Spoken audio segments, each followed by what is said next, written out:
tidak menjadi individu yang adaptif akan sangat merugikan pada dunia yang berbasis digital ini. Untuk itu, pendidikan tersier yang dialihkan secara permanen ke dalam format daring akan menjadi solusi strategis menuju semakin mudahnya individu dalam mengakses pendidikan.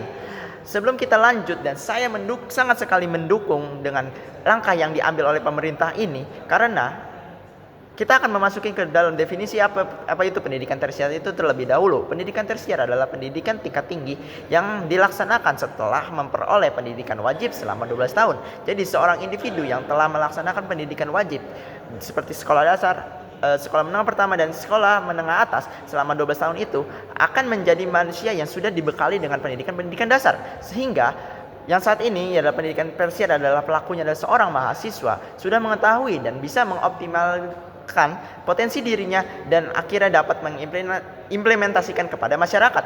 Format daring ialah berarti proses sesuatu yang dilakukan sepenuhnya secara jarak jauh memakai gawai pribadi serta secara mandiri.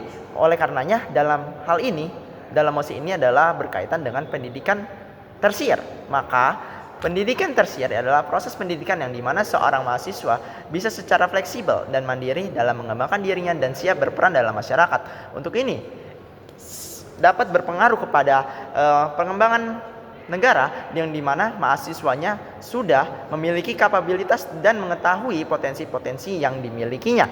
Oleh karena itu pendidikan tersier ini harus dilaksanakan secara daring karena bersangkutan dengan beberapa hal ini. Pertama, aksesibilitas. Dengan sistem pendidikan yang diperoleh secara daring, maka para mahasiswa dapat mengikuti tanpa memperhitungkan jaraknya.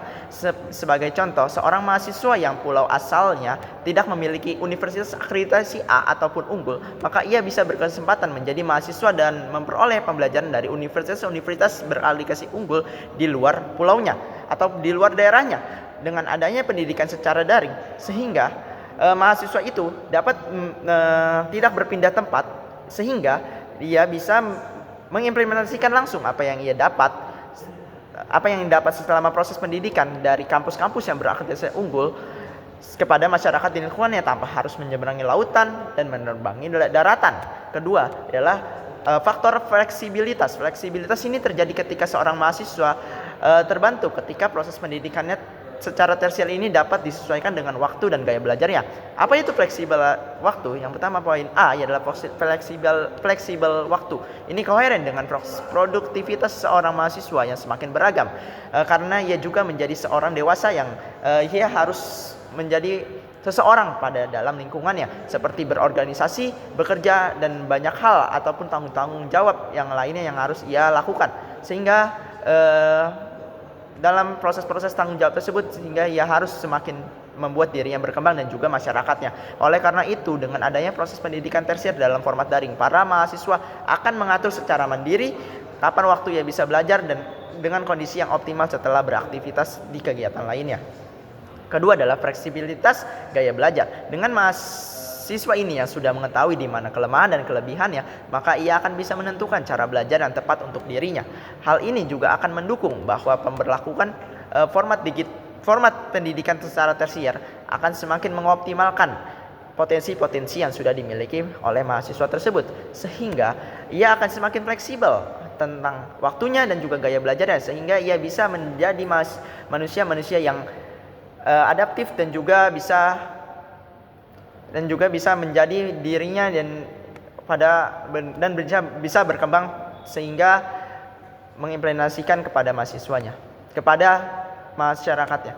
Ketiga adalah faktor efektivitas. Pembelajaran dengan format daring yang dilakukan kepada pendidikan tersier dapat menjadi katalisator dalam pengembangan seorang pembelajar, karena seorang mahasiswa sudah punya otoritas independen dalam mengulang materi-materi yang belum ia pahami tanpa harus dikejar-kejar materi lain, sehingga mahasiswa tersebut dapat memahami secara benar-benar dan menganalisis faktor-faktor yang menyulitkan dirinya, sehingga pembelajaran format daring dapat merupakan metode yang sangat efektif dalam pengembangan kemampuan kemandirian dan analitik seorang mahasiswa. Oleh karena itu, peralihan permanen pendidikan tersier ini sangat saya dukung, karena merupakan solusi strategis dalam mempersiapkan manusia-manusia yang berkapabilitas tinggi dalam menghadapi dunia digital, serta memerdekakan para mahasiswa tanpa harus terkekang pada kesulitan yang ia punya, sehingga mereka dapat menjadi mahasiswa yang dapat membangun titik kebangkitan bangsa ini. Tentu, transformasi ini perlu diiringi dengan dukungan infrastruktur digital dan pelatihan-pelatihan pada seorang yang memberikan ilmu dan juga yang mendapatkan ilmunya, agar manfaatnya tidak hanya bisa diakses oleh segelintir orang dan juga bisa menyeluruh dan juga bisa diteruskan kepada generasi-generasi berikutnya. Dengan begitu, pendidikan tersier yang berbasis secara daring bukan hanya memudahkan tapi juga memberdayakan. Untuk itu saya sangat mendukung mosi ini. Terima kasih.